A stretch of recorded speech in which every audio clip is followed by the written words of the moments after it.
Hello, today I'm in MINI Countryman. In this video I'll show you how to navigate through screen display.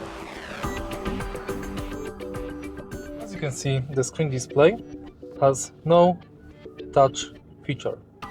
In order to navigate through it, we have to use these three buttons. Press Home button to go to Main menu.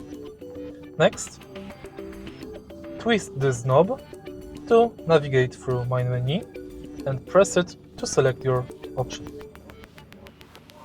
Now, once you are in selected menu, you can push the whole knob right or left, like this,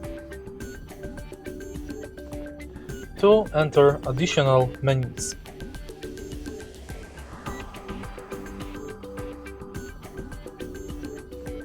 In the end, we've got the connectivity button.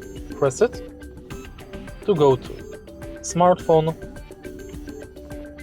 or map menu. And that's basically it. If you find this video helpful, please leave like, comment and subscribe.